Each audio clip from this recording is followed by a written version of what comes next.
Hi, I'm Martha Beck. And I'm Rowan Mangan, and this is another episode of Bewildered, the podcast for people trying to figure it out. And we have had a few things to figure out this morning, Marty. Yeah, it's I blame Mercury because everyone else blames Mercury. The planet, not the god, or maybe the god. I don't even know. I'm not good at these things, but it's in retrograde. Is I it? guess. I don't know. It usually is. It seems to be more. It always is. And if you can't get your sound to work, and if they've changed the app that records your podcast in mysterious ways, it's not a human error, folks. It's Mercury. It's got to be the planets. I was blaming Mars a few minutes ago. Yeah, well, I mean, can we be sure? I blame Saturn. I mean, Saturn's up to something. I think Jupiter, or maybe, I know, it's Pluto because it's mad that it's a planet, then it's not a planet, then it's just a big rock, then it's a planet again. I mean, what's the problem here? I'm going to mess up people's Instagram feeds. Instagram not being our particular technical also issue podcasts. Today. Podcasts, it goes without saying. Anyway, we've been trying to figure it out for a while here. But Rui, what have you been trying in your life apart from these moments? What are you trying to figure out? What am I trying to figure out? I was thinking this morning about trying to figure out how to be me, how to be a mum, how to be a person who goes out for dinner once in a while. These things together are confusing to me, and that should tell you just how easily confused I am, because we went out for dinner. It was our beloved Karen's birthday recently. So we did we took the unusual step of leaving the house. I know. Unusual step. Like, do we have to go to such levels? It was, I mean, listeners, we got in the car, we hired a babysitter, put on shoes. It was crazy. We drove for like 15 minutes. Insanity. Yeah. And so, it was perfectly nice for the 45 minutes that we were there eating dinner. And then we got there very early. So we got out there very early, and before we knew it, we were back home, and to my horror, the babysitter had successfully put Lila to bed, the job that clearly I am the only person in the world who she trusts to fall asleep and we want it to be that way always. Not.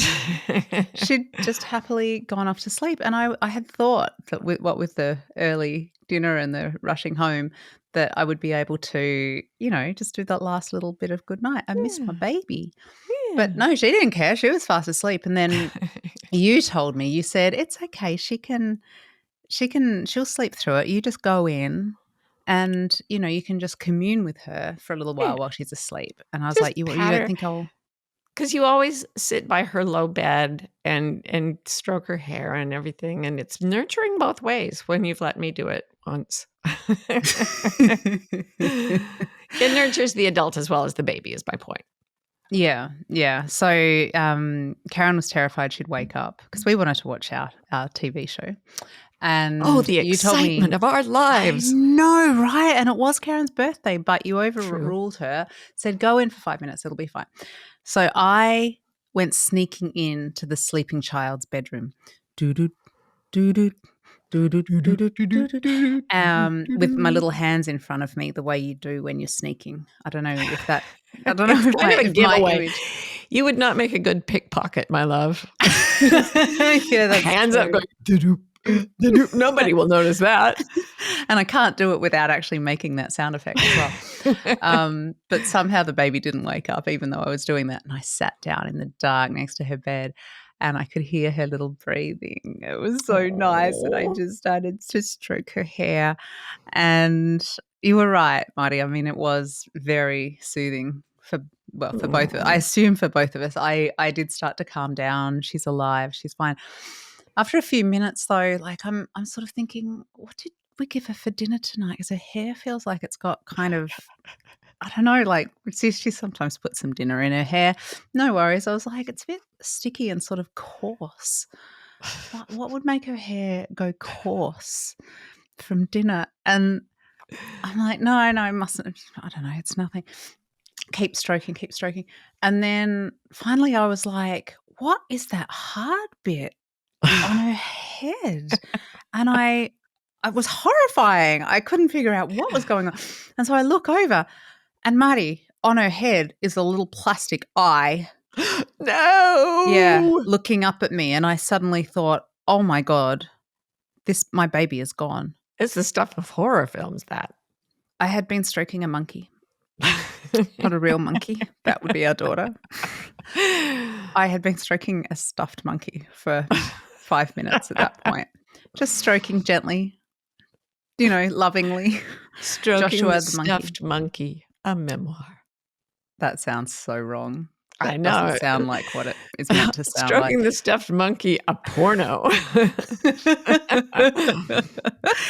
So Lila was there. She was like buried deep under the covers, and I was there with the monkey, worrying that the Goblin King had taken her. But no, it was fine. It was fine. And it just goes to show that you don't need to go to the trouble of making a baby. You can just get a toy and stroke it and get the whole benefit, really. I don't know. Anyway, look, what are you trying to figure out, Marty? You seemed so much happier after that incident. Yeah. Yeah, and mine is similar in a weird way. Yeah. Is that right? You know how there are skills that you don't know you'll need, and then you get like making a fire with 2 sticks or whatever.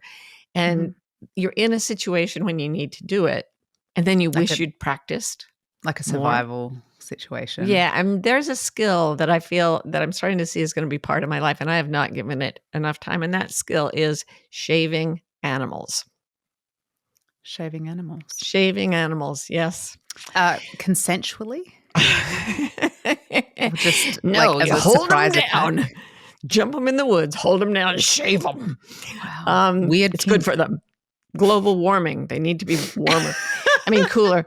So this is because our dog Claire damaged her knee and got a knee brace. But Claire, she is Claire Bear, fair of hair, and a lot of hair. There is a lot of hair on a golden retriever. And she's a bushy golden retriever. So our beloved Carrie-Coo has been trying to trim the hair on her legs with some scissors, which is... Because it gets caught in the brace. And it's a very messy operation. Yes. And so she said, Marty, could you send away for the kit you used to shave the horse? And I did go pale because the shaving of that horse was really, really stays in my memory. So we were living in California. We had a place to put horses. We didn't have our own horses, but our wonderful neighbors around us had tons of horses. And they gave us some horses that were kind of geriatric. And we were like, why are they being so generous? And then we realized that horses eat money and poop money out the back. And nobody wants to do away with a beloved horse. So we were kind of the old folks' home for horses for a while.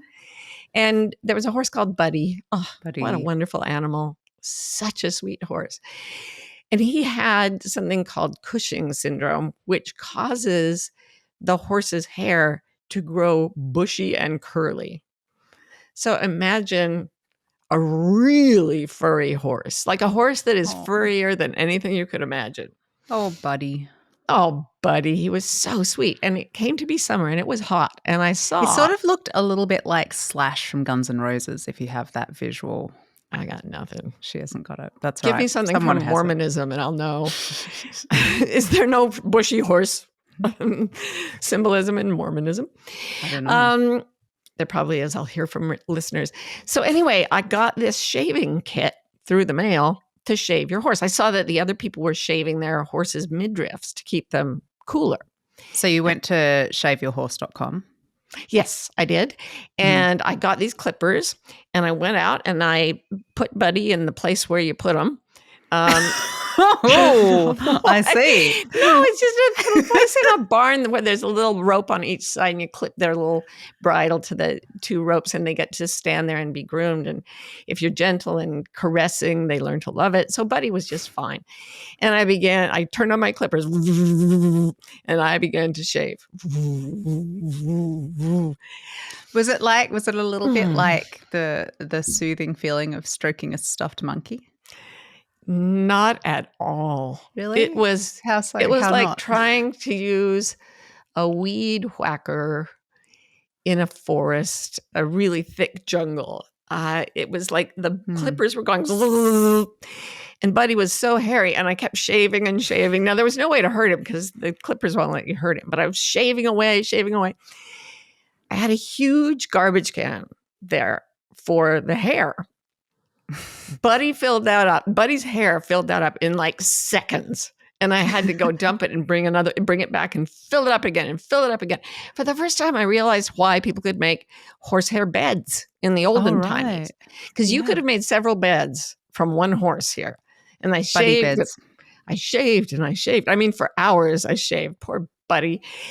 And then it was time he really, really had to go out and, be outstanding in his field, as horses like to be.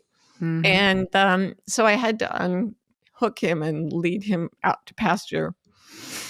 And there was a guy there to fix something for us. And he looked up, this repairman, at the horse as I went by, and he said, "Whoa!" And then he said, "I guess that's a work in progress." What have you done, Marty? Picture, if you will, a 3-year-old being told at nursery school, "We're going to draw a horse. We're going to make a picture of a horse for your family to put on the fridge, along with the other 50,000 things that they have put on the fridge. And you're going to make this horse out of, I don't know, stuff you would find in a dry creek bed, like leaves and all the other stuff too, macaroni and like piles of mud." And the kid just puts glue on the page and just stuffs together everything there is to make a horse. Yeah. That's what Buddy looks so lost with the macaroni and the dry creek bed, but I'm just going to go with you with this because we're just trust people. Me. Buddy looked like something made from a lot of bad things. Oh, I believe you. Vague, general shape of a horse. And he was so patient about it. And so every day I would go out and shave him some more. Eventually he died of shame. He died of shave. That's funny. He died of both. No, he's not dead. Yes, he is. But in a really,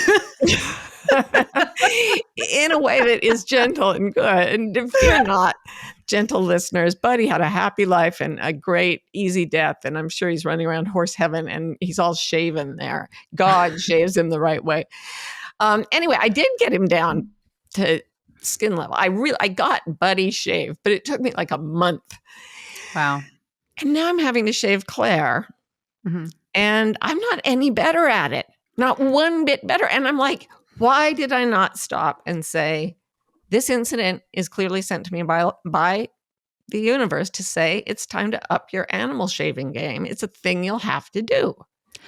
Like far be it from me and all that, but I feel like this may not be about your skill level. It just may be about that this is never supposed to happen in the real world. That is an alternate explanation, isn't it? I don't know. Well, good luck with trying to figure out your animal shaving woes. Yes, and the little piles of hair you're finding all over the house. That's me shedding as I'm trying to shave Claire. Oh, my God. Our dustbuster will never be the same. There are so many things to figure out, and you just don't see them all coming, do you? I certainly didn't see that coming. You're stroking a monkey, you're shaving a horse. Basically, any verb, any animal. Yeah. That's what you're going to have to figure out. That's true. We'll be right back with more Bewildered. I have a favour to ask. You might not know this, but ratings and reviews are like gold in the podcasting universe. They get podcasts in front of more faces, more eyes, more ears, all the bits that you could have a podcast in front of. That's what they do. So it would help us enormously if you would consider going over to your favourite podcasting app, especially if it's Apple, and giving us a few stars, maybe even 5, maybe even 6. If you can find a way to hack the system, I wouldn't complain. And a review would also be wonderful. We read them all and love them. So thank you very much in advance. Let's just go out there and bewilder the world. Mwah. So, hey, why don't we move along to today's topic? Please, God, let's. Yeah, and isn't it a BeWild Files again? It is. It is. We've been loving doing some BeWild Files lately, frankly, because we find you all more interesting than us. And you can see why we're just obsessed with animal hair in various forms. So if you want to send in a question or a revelation of what you're trying to figure out for a BeWild Files episode, go to rowanmangan.com/bewildered.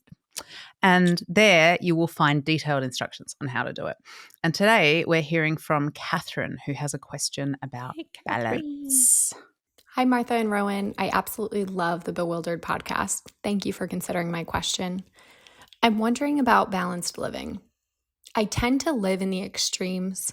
So, for example, with healthy eating, I'll eat healthy for a week, eat really unhealthy for a week, and continue to flip back and forth. And this comes up in multiple areas in my life, such as getting enough sleep, working out, working on the company I'm starting, etc. My question is, how does one live a balanced life day to day, as opposed to averaging out to a balanced life by constantly living in the extremes? Thank you. Thanks, Kathryn.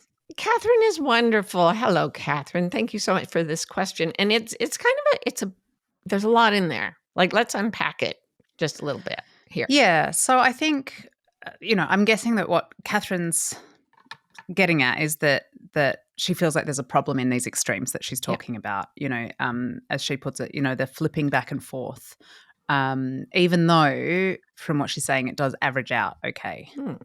Yeah. I think a lot of people struggle with this. I mean, as a coach, when I was coaching a lot, this was a continuously, like, somebody always had this issue. I'm not being consistent enough. I need to stop doing extreme things and just be completely regular and consistent. And there was just this underlying assumption that total consistency is the way to go. Yeah.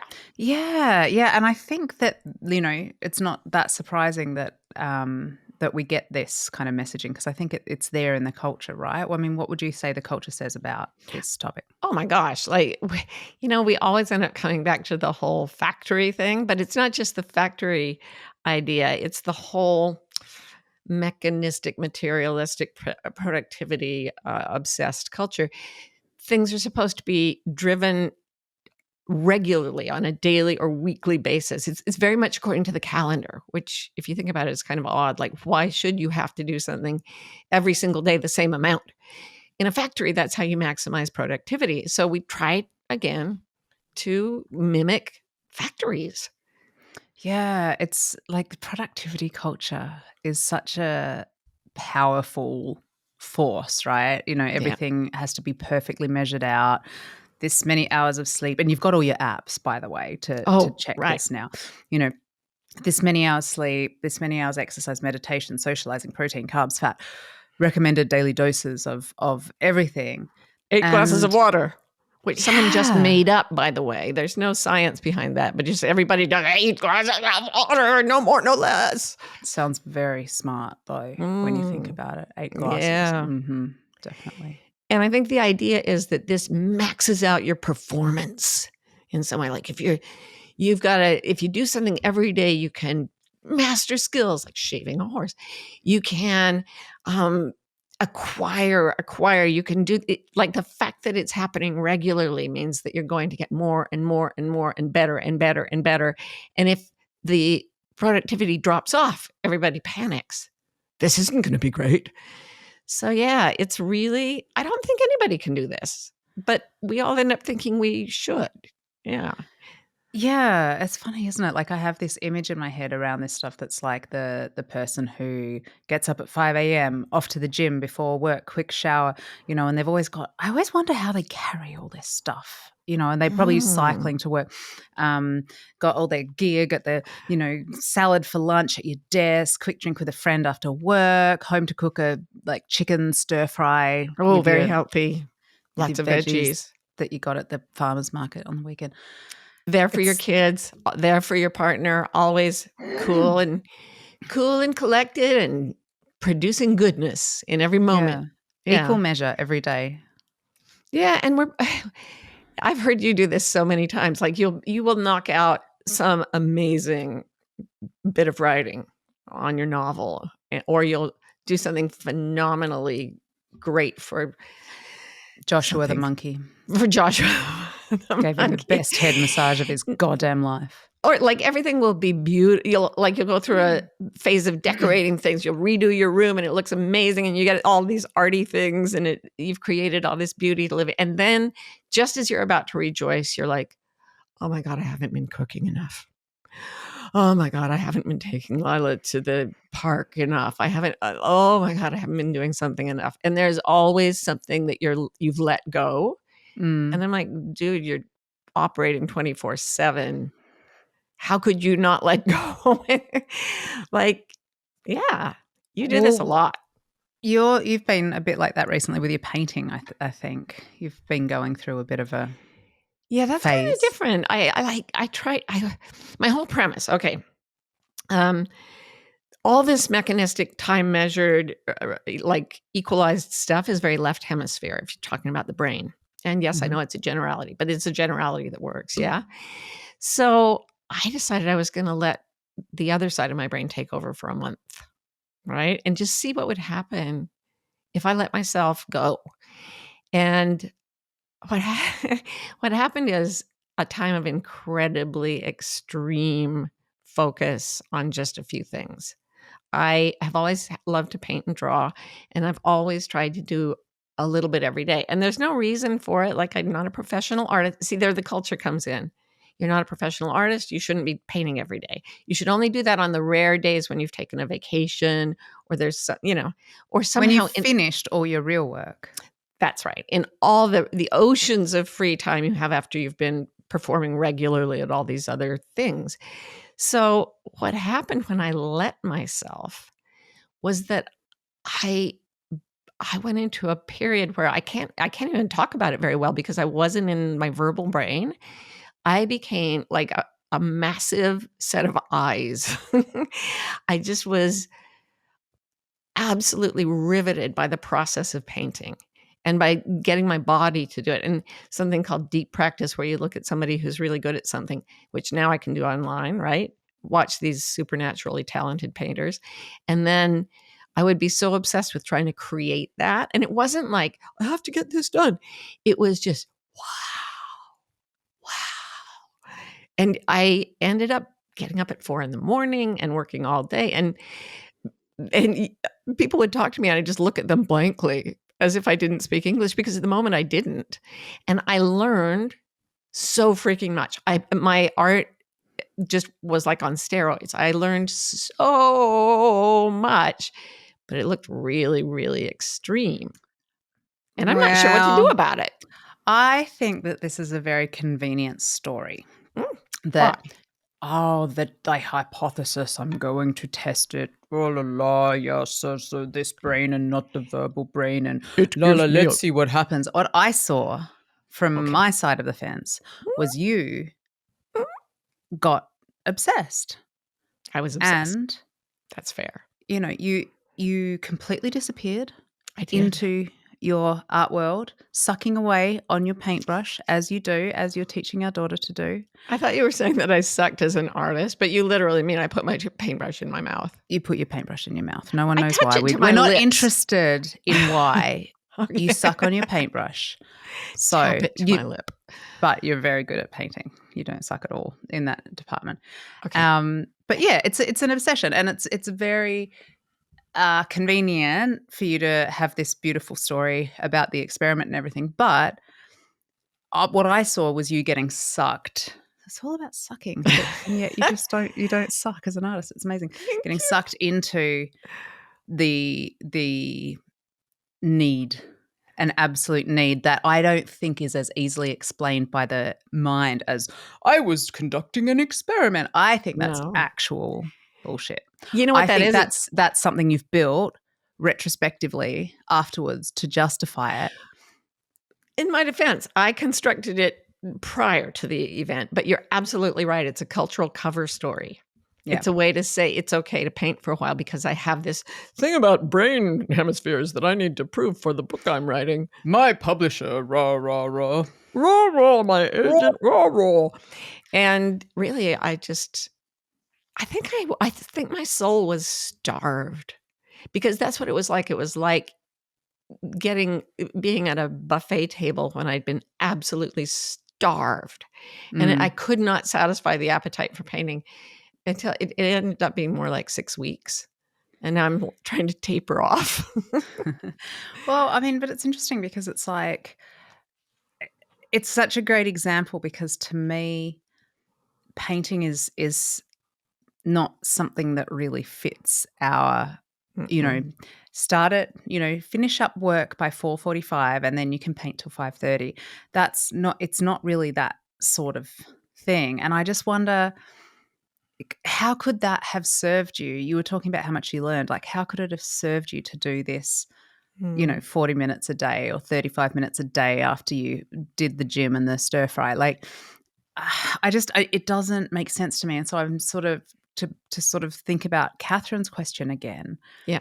Like, it's not... It's like apples and oranges in a way, I think, with a lot of our lives. And painting's a great example because it's more obviously not something that fits the mechanistic. But when she's talking about like food, what you if you eat well 1 week to the next, it's not as clear that it should be as animal, as physical, as, as nature. As what your painting is. I mean, I get enthusiasms and they can last from half an hour to 6 months, sometimes longer. Like what? Give us some examples. Mountain gorillas. Oh, I did not know about this. Yeah, when I first saw Gorillas in the Mist, I think looking back, probably had something to do with Sigourney Weaver. Maybe that's what it was all about. Started doing my hair like Diane Fossey and was started doing obsessed. My hair like a mountain gorilla. Go on. Yeah. And then you could come in and stroke it.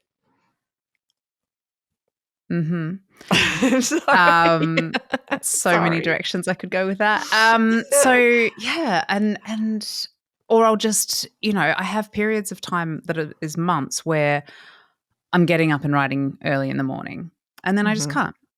And I think over time I've kind of made peace with me being that way. But like you were saying, I do still fall into I should be cooking more. Why aren't I cooking more? You said even though cooking is an enthusiasm that comes and goes in my life. You said this just the other day. You said, Marty, I wish I could be a consistent person.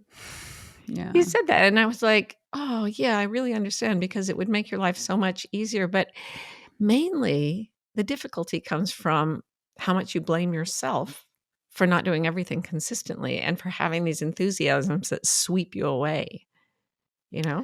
Yeah, it's funny, isn't it? I mean, I think we're always flicking in and out of different ego states. And there's a part of me that is just like, and actually since having Lila and being a mother as one of the many things that I'm trying to be, it's actually been beating a lot of the self-recrimination out of me on the whole, because I think it's just to do with never having had enough sleep. I can let myself off the hook a lot more because it's just like clearly everything is extreme.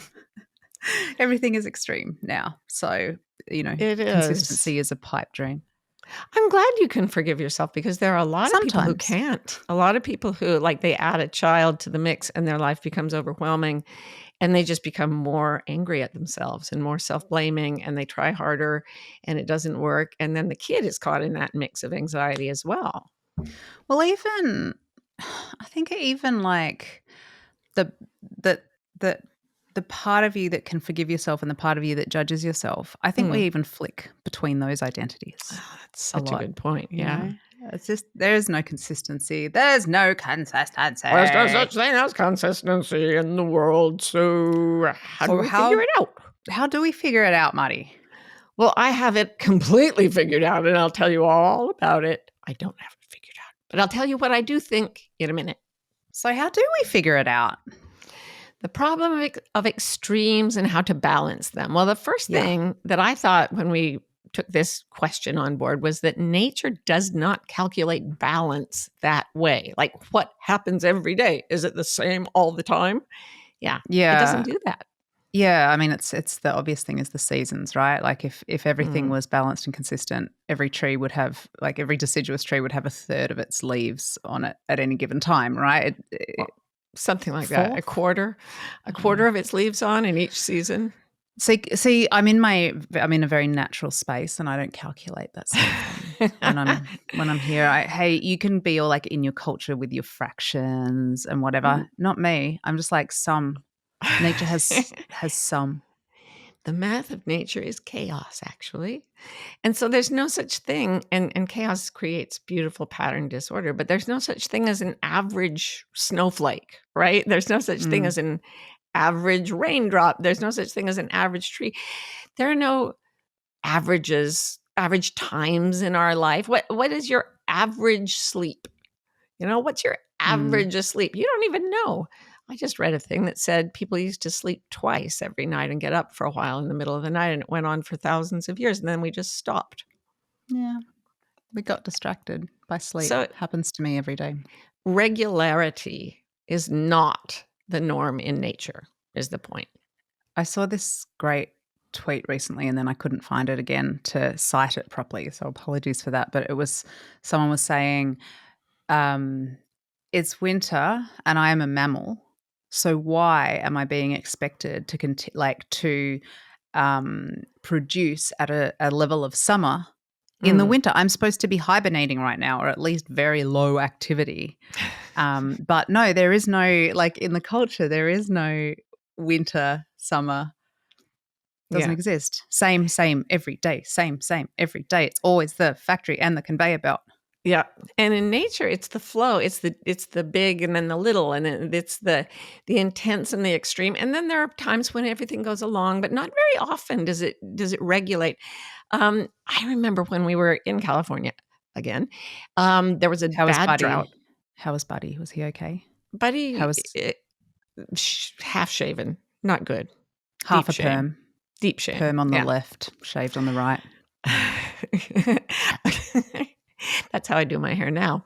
But we had a drought because it's a drought biome. Even though there's a human-caused climate change, there's always been a tendency for drought in California.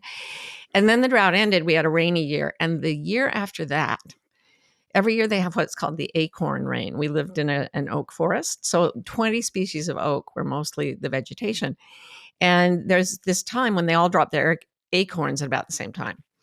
So I was used to that. But the year after the drought, the acorn production went bananas, to blend some metaphors. There were millions upon millions upon millions of acorns. They were everywhere.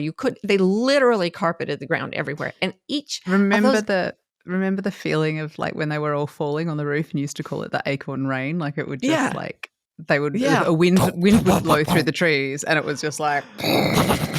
Yeah, it was kind of like cannon fire as well. But there were so freaking many. And then the animals had their babies, and they all had more, like the little wild turkeys. They'd go by and they'd have like 25 chicks a piece after a drought. Bastards. Well, they get in their defense. The chicks break out of the eggs. They go around pecking. All is well. You don't know what those mothers go through. I don't know because they think they are like taking care of their 25 baby turkeys, but one of them's actually just a toy turkey. And if I had been a better person, Ro, I would have shaven each and every one of those little wild turkeys just to help out the moms. Or at least give them a hug. You don't have to shave everything all the time, but whatever. Would have been good. And then you've got your own ways of expressing affection. If I really love you, I will shave you. That's how I ended up with this haircut. The gracious badger haircut, we call it. But I thought about it, and I read and learned that after drought, nature goes nuts and it creates massive levels of life. It produces more life when the water comes back. And it was an example of how something has survived millions and millions of years in going to really intense extremes. And I remember thinking, as I looked at all these acorns, each of which, by the way, has the material in it to create a whole nother oak forest. Like the creative capacity of that acorn rain is not conceivable. So I thought, this is what giving birth, creating life, and continuing life, it's a very extreme experience. You would not, when I had my first child, I was supposed to go, 2 stories. I was supposed to go to lunch with someone, and I called her and said, I can't go to lunch. I'm in labor. And she's like, well, doesn't it last a long time? Like, go to lunch and then have your baby. And prior to that, I had said to a student in a class where I was a teaching fellow, I'm having a baby in February, so I won't be here next semester. And he said, that's one day. Oh, I hope he was left alone with babies at some point. He had 25 wild turkeys. Yes. And I don't mean drinks. Because the culture says, squirt the baby out in the field and keep on working. And nature says, oh my God. Yeah. And the body says, this is happening. This is the most important thing on our agenda right now. And I will not allow you to focus on anything else. No. And it's only when that's not happening in your body that you can say, yeah, come to lunch first. Right. Because there's your brain stepping in as the mouthpiece of culture. That's crazy. You're not actually going to be squeezing a human out of your vagina at 12:30, are you? Come on. Eat put it first, off then 3? Vagina. We'll get you a very soft chair. And I thought the hole about in this. it. Oh, God. And I thought, actually, Kathryn's question is pointing us back to the rhythm of nature, which is to go to extremes in certain rhythms, like rhythm but syncopated rhythms and rhythms that shift and move and speed up and slow down. So instead of looking at the calendar, it's happening in your body. But what you just said is when that's not in your body, you can ignore it. But we're always in our bodies. So giving birth is an extreme case. But if the body is always sending those rhythms to us, saying, yeah. And I think like also in a more prosaic, everyday kind of way, all our rhythms are different in terms of what we're going to need. I mean, there's things like winters and sometimes you have a body in your body and things like that. But, in terms of what you eat when and that sort of thing, it's different. Yeah. I figured out what works for me with exercise a long time ago. Work out really hard one day, rest for 2 to 3 days completely, then work out really hard again. But what you should be doing is every single day. Every single day. Amount. And people would tell me that, and I'd read it, and a trainer at the gym would tell me that, and I would get so ashamed that I would start working out every single day, and every single time I injured myself. And so I have this secret that it takes me 3 days to recover from a workout. And I feel shy and shamed admitting that in public. But why? It worked. That's hilarious because I just don't do that at all. And I oddly don't feel enough shame, if anything, about it. But so to come back to Kathryn, is the thing, we always say the same thing, but it doesn't really matter. Is it your brain often being the culture's ally and our own worst enemy? So is your brain saying that you have to do this all the time, or is it your body, your animal, your heart, your soul? Even your soul, yeah. So what's a wilder way to do this if we were to give Kathryn a takeaway? So because she mentioned food, it occurred to me that the idea of appetite is kind of an interesting one for this as a way of, conceptualizing in our brains the way that our bodies want different things at different times. Your appetite for painting. Yeah. Just exploded. And after 6 weeks it said, I'm full. And it was the weirdest sensation, but it was full. It didn't need to constantly paint. And there's a wisdom to our appetites that is so deep and old and very, very wise, that a wise wisdom that our brains can't fathom. Like, your brain can't fathom that you're eating more right now because you're going to go into a cave and hibernate in a little while. Is that what you're planning to do? Just me and the monkey. I'll support you. I'll support you, my dear. Just try not to shave me again before we go there. I need all my fur for the winter. So if we want to paint, we want to read paperback novels all night, and our brains won't understand that wisdom. But if we can trust it, because, and Kathryn even said, it does actually even out. That's the interesting thing, is it's like at a certain point, this appetite is sated and another appetite steps in. Interesting. So, almost as though it knows what it's doing. Oh, never. So get rid of that cultural model of having to do everything regularly. Like, really, like, go to extremes sometimes or stay mild sometimes, but always stay wild. We hope you're enjoying Bewildered.